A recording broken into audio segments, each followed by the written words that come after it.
Hey guys, this is Brad and Mike from Dallas Geek. Today we're coming back with our full spoiler-filled review oh, sorry. of Star Wars The Last Jedi. Spoilers! So we haven't started the spoilers yet? well, about to. Okay. So, for those of you that watched our live stream on Thursday night when we finished seeing The Last Jedi for the first time, we gave our initial thoughts, but we made sure not to touch on any spoilers, which unfortunately means we couldn't talk about much, because so much happens in this movie that is very subtle and detailed that even talking a little bit about it, it's really hard not to give spoilers away. Spoilers! Now we're back to do exactly that. So if you have not seen the movie and you plan to, don't watch this video yet. Go watch the movie right now and then come back and watch us. David, I'm looking at you. Don't see this yet. See this after you see the movie. You mean, again, who's with us? No, different David. Our old boss, David. Fair enough then. Yeah. All right. So, with that, I think the first thing that we need to talk about is just how amazing the cinematography was with this movie. Yeah, man, when they blew up that Death Star again, ooh. Wrong movie. Oh, yeah. No, I'm sorry, when they blew up that Star Killer base. So that's the big thing about this whole movie.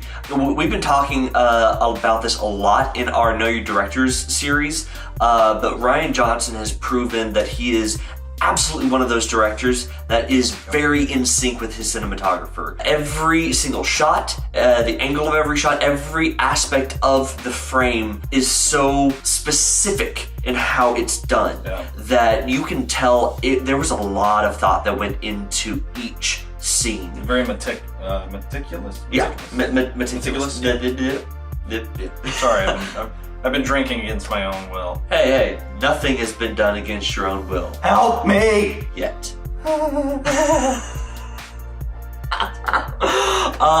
But no, this movie was just gorgeous. It really was. Yeah, I mean, really just was. Absolutely gorgeous. Every aerial shot, every scene basically with Rey and Luke on the island. Like I'm sitting there. The one that they show in the trailer where she's training by the Rock. She's got the lightsaber when she's coming up to like the Rock, basically showing her control with the lightsaber and everything like that. Like half of those shots are at an angle where I was like, he must have just been chilling out on a helicopter shooting, because where she was situated and where the island, like there is absolutely no way that he could have got a rig and crane set up. Like he must have been just in a helicopter, just kind of hanging out, shooting those scenes. Oh yeah, I mean, which is incredible when you think about it. Unless he was able to replicate that exact part of the island in studio to be able to splice the two pieces of film together, which I mean is always possible, but it did not look like that's what happened.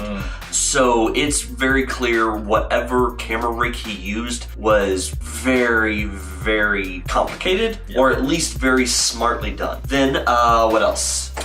So I know a lot of people had a complaint about the direction that they took Luke Skywalker in this movie. Yeah. So this is not the for those of you guys that did know the legacy or the legends, the Star Wars legends as they're now referred to. Right, since Disney bought them and basically retconned it, which the Luke Skywalker. You comic book nerds will know what retcon means. Yeah, the Luke Skywalker that you see in this film is not the same one that us book readers knew from before the Disney purchase. No, he is very much a shell of a man. I mean, when you think about everything that he's been through over the last 30 years, I think it's fair to say that he'd probably go off in that direction. You think? You think?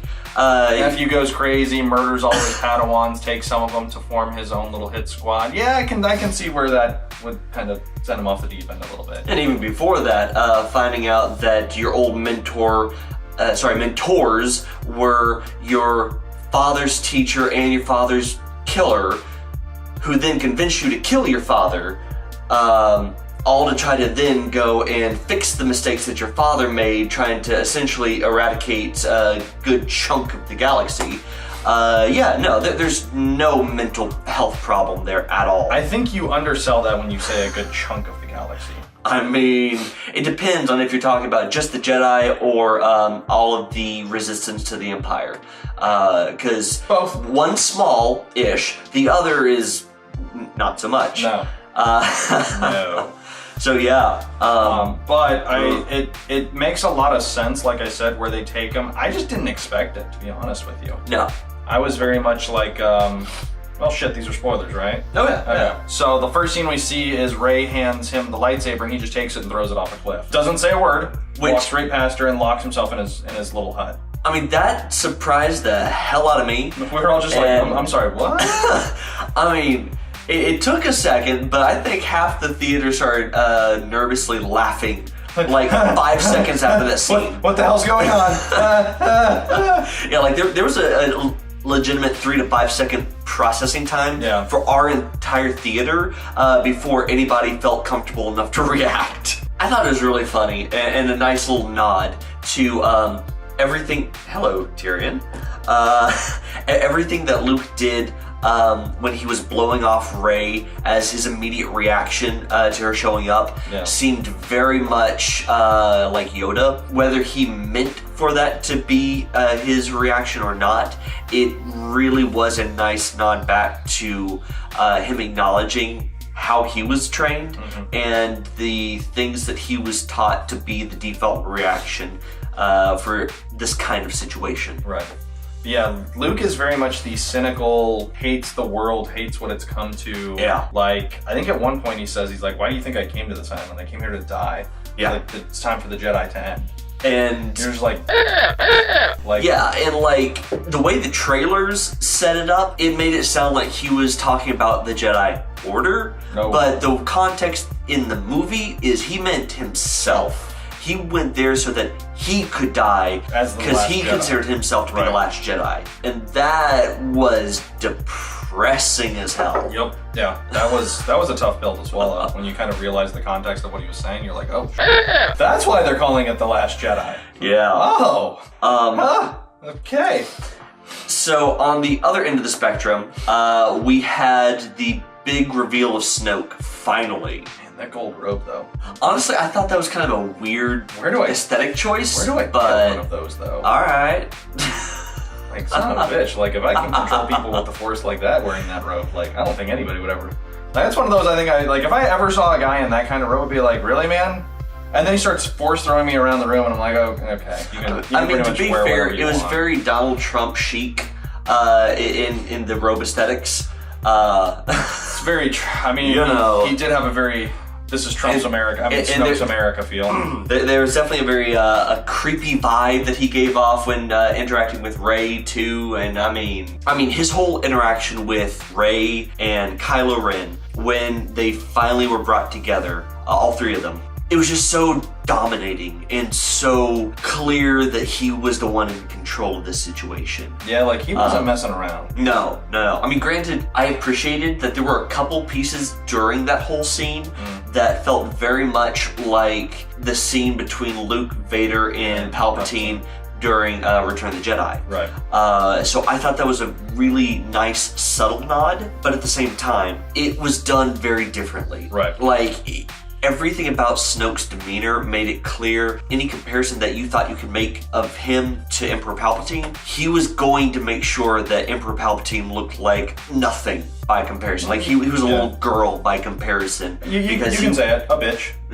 It was just so final and so totally dominating. But then everybody was shocked about what Kylo did with Snoke by killing him. No, a lot of people. I think that was actually the smartest thing they could have done because, I mean, my personal thoughts on it is that Snoke's not dead. Either that was some kind of trick or a clone or that wasn't really Snoke to begin with. I don't really know how. My theory is that it was. And this goes back to the old teachings of essentially the apprentice is supposed to surpass the master.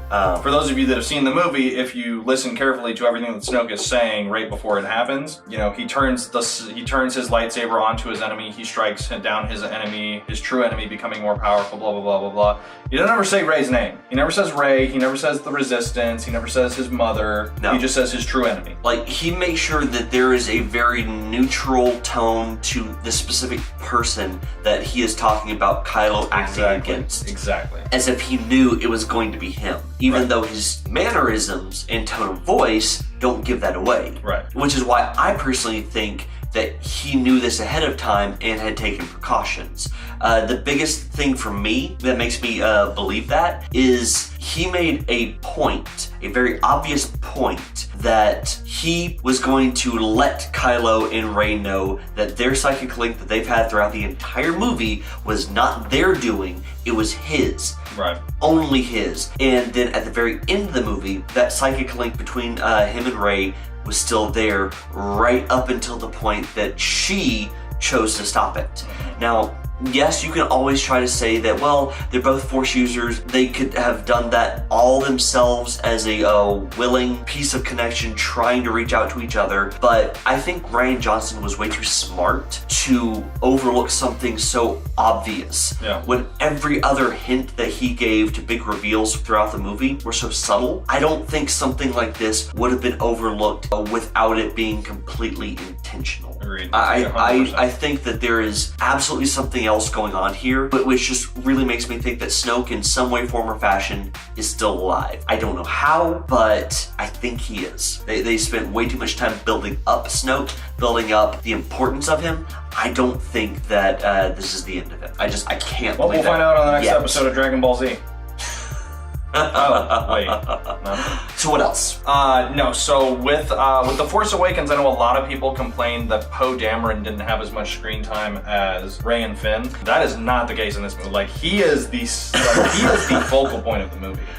For a good chunk of it, yeah. Like, in all honesty, I would say like 50 to 60% of the movie is his character development. Oh, definitely. Basically, being the jockey, flyboy, doesn't really see the big picture, to Leia and Admiral Holdo, like, it's cool that we won the battle, there's a war going on.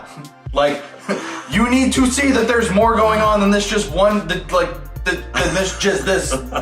which they hammer over and over and over and over into him, which he finally figures out by the end of the movie. But it's very much that mentality of like, we have to win every battle, we have to win every battle, we have to win every battle, and they're trying to tell him like, no, there's a war going on. Yeah. Sometimes you sacrifice battles to fight another day. So from my perspective, as much as I appreciated that, I also had a slight problem with that particular story arc for him, because Disney has been so meticulous in making sure that every piece of media about Star Wars, whether it's in movie or comic or book form, must be consumed to get the entire picture. Yeah. And yet, this specific point was one that kind of strayed from that, because in the Poe Dameron comics, they've already had this exact storyline 2 times where they made sure that Poe had to learn the lesson that you can't focus on the moment or the battle, you must be thinking big picture if you want to be a good leader. Yeah. And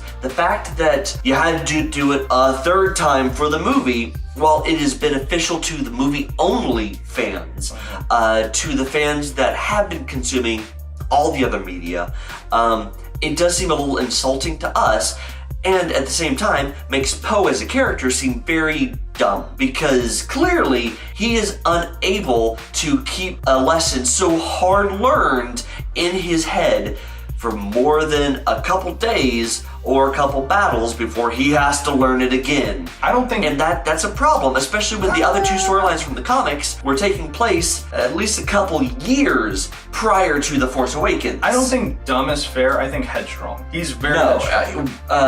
Needing to learn the same lesson twice, that's headstrong. Needing to learn it 3 times in such an obvious way, that makes him seem a little inept. And that, I don't think, since that's not him as a character, I think that's a problem. The dude did pull a coup d'etat. Like, inept people don't pull coup d'etats. Well, no, and that's the problem, though. From the perspective of the story that they've given him in the comics, it makes it seem very naive. But if you haven't seen the comics, it makes him seem completely justified for the sake of trying to preserve his fellow soldiers. Yeah.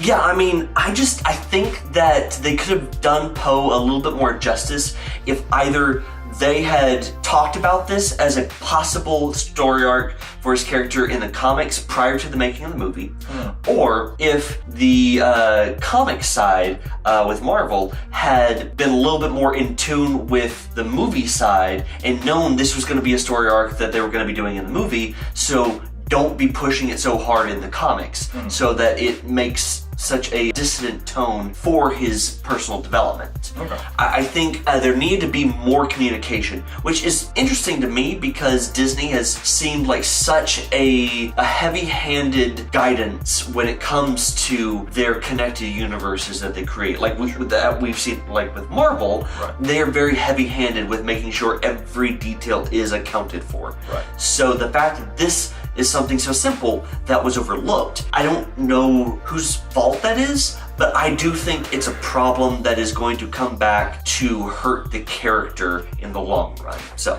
that's fair. That's fair. Yeah. But we're not all nerds and read comics like you do. Really? Yeah. This is you saying that we don't all read comics. Fair enough. Fair enough.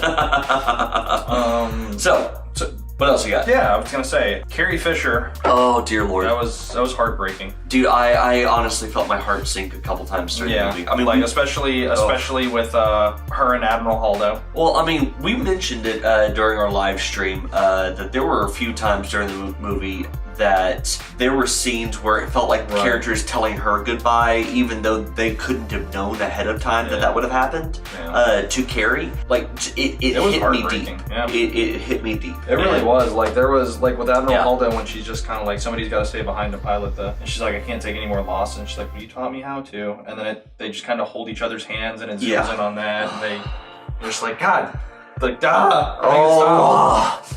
guys, you're friggin' killing me. But I absolutely loved that she was the mom of the movie. Yeah. Oh yeah. Like everybody turned to her for guidance. Everybody turned to her for like that emotional pick me up, or like when like we kind of teased when Poe performs a coup d'état. Well.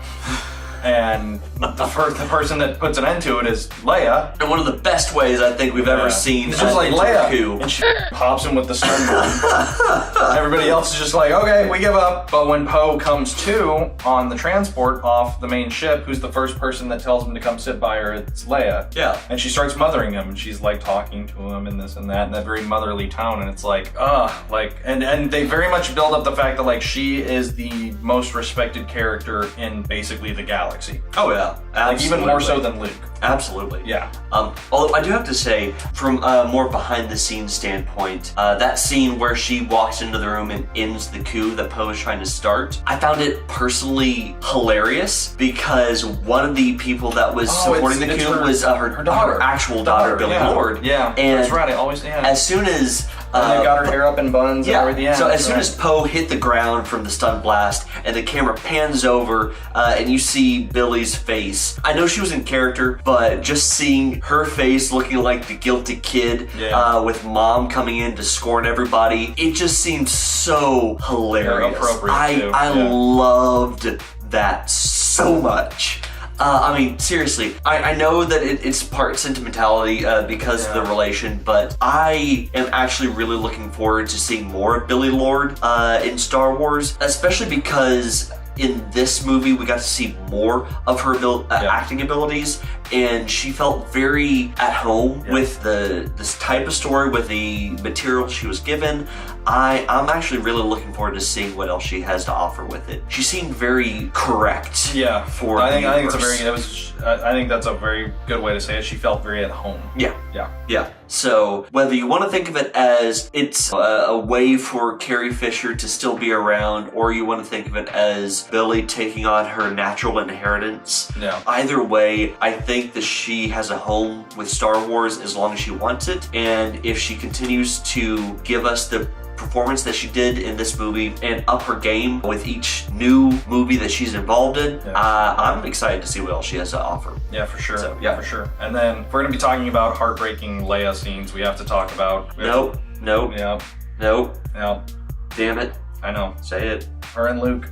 That was... Good Lord. That one killed me. That was rough. I mean, that's the one where I almost went to tears on. It hurt, man. It hurt. When he sits down and he's talking to her and she's like, I know what you're going to say. I changed my hair. He just kind of rolls his eyes. And seriously, damn it, Mark, the fact that you can still be so subtle and personal with a scene like that in Star Wars of all things. I mean, that just goes to show how amazing of an actor you are. Seriously, you just keep doing what you're doing. I mean, I've loved you for a long time, but that scene endeared me even more to you as an actor. That was fantastic. But yeah, that scene was rough, man. Yeah. Especially when he gives her the kiss on the forehead and says, "We're not ever really gone." And then you're just like, no. Stop it. Just stop it. Like, stop with all the feels. Stop it right now. And you're just like, killing me. It was. It was tough, man. It was tough. So to try to get on something a little bit more cheery. Daisy Ridley. Yeah. Oh my gosh. She was fantastic in this. I just like to look at her. No, we know you do. Okay. I think we remember everything that you said about her in our Force Awakens review. Oh, crazy. Honestly, she was awesome. Her acting was very well done. I think that the connection that she had with Rian Johnson and their ability to understand each other so that she could give the performance that he needed, while he could also present her performance in the best way. It just flowed so perfectly. I also really like the dynamic between her and Luke, and also her and Kylo as well. Yeah, so I liked Daisy and Mark's chemistry on screen, and as much as I wanted to see more of it, I understand why they had to stop it when they did, even though it was for a good chunk of the movie. Yeah. But yeah, like you were saying, the dynamic that I'm really excited to see come up more in the next movie is Rey and Kylo. Daisy Ridley and Adam Driver, they need to have as many scenes as possible together because their chemistry on screen and their ability to play off each other is just so good. Yeah. I mean, even when they were in completely different rooms, at least for the sake of the camera, and they were just having to react to each other, it was just so good. Can you cover up and put on a towel? That was great. Man, that was fantastic. But no, yeah, them two together was really good. The dynamics of her trying to save him, and yeah, especially when it felt so much like a mirroring of Luke trying to save Darth Vader in Return of the Jedi. But then as soon as the twist happened, and everything went completely sideways, and Kylo tried to take over things, the way that she reacted to his shift in purpose, his shift in direction, it felt so natural. Yeah, like she was very heartbroken. Yeah. She was like, please just don't do this. Just please don't do this. Like, that's all, like, that's the only line that you needed to hear her say, and the way she delivered it, you were like, man, like, that kind of sucks more than a little bit. Oh, yeah.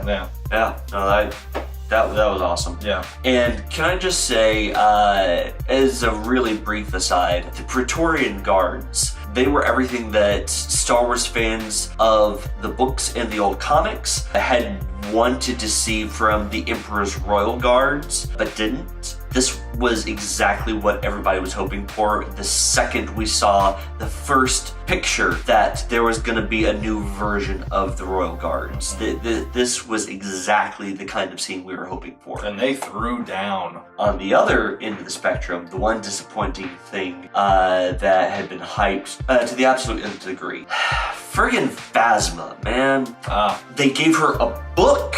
They gave her a comic to go between The Force Awakens and this, the little time that spanned between the two movies. Which there was almost no time that spanned between the movies. Maybe, what, a week or two? Not even. Yeah. I mean, for the Luke and Rey storyline, no time passed. For the Resistance side, maybe a few days at most. But the problem was they hyped Phasma so much. They had been pushing her as such a big character, and I freaking love Gwendolyn Christie as an actress. I think that she is phenomenal, and you can do so much with her. I just don't think that they gave her enough yet again. They gave her more screen time, yes. I just don't think they gave her enough material. Granted, you know what she was? She was this generation's Boba Fett. And that's the problem. Everybody keeps making that connection. Now, she did more than Boba Fett. If you're talking just Boba Fett from the movies, it's justified. Unless what's gonna happen is what I think is gonna happen, which is... Did you see a body? Yet again, she's not... Exactly. Did you see the body? In Star Wars, just like most nerdy things, if you don't see a body, you cannot assume they're dead. I agree. Although with Snoke, we saw the body. I still don't think he's dead, but whatever. No, I think we're gonna see Phasma in the next movie again. And damn it, JJ, you're the one that pushed Phasma. You're the one that said she was your favorite new character. If you don't bring her back and freaking do something with her. Whoa. This is on you, sir. Whoa. It's on you. Whoa, I'm gonna need you to take that tone down when talking to JJ. I need you to take that tone way down when you're talking. Seriously, it kills me. Give her own spin-off if you want. Just do something that is worth Gwendolyn Christie's acting ability. Come on. Okay. Just freaking do it. You done? You gonna get that off your soapbox? Yes, I'm done. Getting off soapbox? So I think the last thing that we really need to touch on is actually not directly movie related, but it is about the context of the movie. Okay. Since the movie premiered, we have been seeing more and more audience reactions that were very negative or split. And I think, we've done this before, but I think we need to readdress the problem. I'll take it from here. Go for it. Fanboys, talking to you. Listen up, damn it. I get that going into a certain movie, or a certain book, or a certain comic, or something that you grew up loving, that you grew up putting a lot of your heart and your soul into, you have preconceived notions that it's going to happen a certain way. Or you have expectations that you maybe want it to happen this way, or you want it to happen that way. And how can I put this lightly? Stop. You act like little bitches when you don't get your way. So much so that I have legitimately read reviews that were like, I didn't like that Luke was nothing like he was in the Legacy collection. This movie's a piece of shit. Like, oh, so what you're saying is that before you even walked into the movie, you had an expectation of, well, if it's not going to be this way, this movie's going to suck. Just stop it, guys. Stop it. Stop it. The movie was fantastic. Whether it followed the preconceived storyline that you set aside for it or not, take it as it is. You are why the internet is an awful place. Just stop it. Stop it. Guys, Stop just it. stop. Really, don't take it from it has to be like this, it has to be like this, it has to be like the Legends, Luke has to do this, Luke has to do that. That's not the way that we should be taking it. We should be taking it as it is presented to us. The movie's fantastic. Yeah. It really is. We, as a culture of nerds, need to be able to go into these movies and stop assuming that we know what the story is going to be. We need to be able to accept when a truly unique story is given to us and accept it for what it is and enjoy it for what it is. I was about to say, halfway through this movie, I leaned over to Brad and I said, this movie hasn't gone any way that I thought it was going to. No, and that's the thing. Like, the trailers that were put out gave you a very different image of what this movie was going to be compared to the actual context of the scenes that were in the trailers. Absolutely. And they did a fantastic job with the trailers compared to what we usually get for these type of movies. And we need to just appreciate that for a second and stop trying to predict these movies before we've even sat down in the theaters. Yep. Simon Pegg has even stated on record that he believes that we as nerds need to stop being infantilized and stop acting like immature audiences and be able to appreciate when a mature story is given to us. That is exactly what needs to happen here. This was a mature Star Wars story that we were given, and we need to be able to appreciate it for that exact thing. Don't hate it because it's not the Star Wars you know. Love it for the fact that it's a new kind of Star Wars and gives us hope that there can be other kinds of Star Wars stories. Everybody loved Rogue One. That was nothing like a Star Wars movie. Yeah, so all the hate for this one? I don't get it. Just please, guys, we need to be a better audience. There was so much time and effort put into this movie, and good effort, and we need to be able to appreciate it for exactly that. We need to be able to appreciate that they gave us a Star Wars movie that wasn't a rehash of Episode 4. Yeah, that was genuinely unique. And we need to be able to be a better audience so that we can get more like this or better. I mean, just imagine what other kinds of stories we can get within the Star Wars universe if this kind of story can be seen as properly acceptable and something that should be built on. Agreed. I think that is a fantastic thing, and you should too.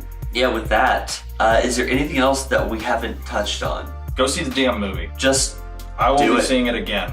Probably more than once again. Oh, easily. As well, everybody should. Go in with an open mind. Yeah. It is not a typical Star Wars movie. There's a lot going on. There's probably a good 5 to 6 plot threads that are going on in this movie. Yep. It is a long movie. It's 2 hours and 35 minutes long. Nope, longer. Is it? It was just under the 3-hour mark. Are you sure, man? I looked it up right before we went into our. I could have sworn I saw 235. Oh, and while I'm looking this up, we were actually lucky enough, since we went opening night and were the first viewing of the night, that there was actually a. Oh, you're right, 232. My bad. So to quote Triple H. But no, since we were the first viewing of the night, we were actually lucky enough to be able to have a special behind the scenes. That was cool. 10-minute-ish short before showing the making of the soundtrack and getting to hear John Williams' take on the movie and how he created the soundtrack for this one, as well as the level of involvement that Rian Johnson had on the soundtrack. Spoiler alert, it was a lot. Yeah, and to be able to hear someone like John Williams say that Rian Johnson was a very hands-on director when it came to the soundtrack, but in the best way that he's seen a director be hands-on about a soundtrack. Well, because he was able to see and understand how to speak the language of music. Yep. He was able to understand how to not try to push a specific vision of what he thought the soundtrack was onto John, but instead was able to work with him so that they could be very copacetic together with how they tweaked and refined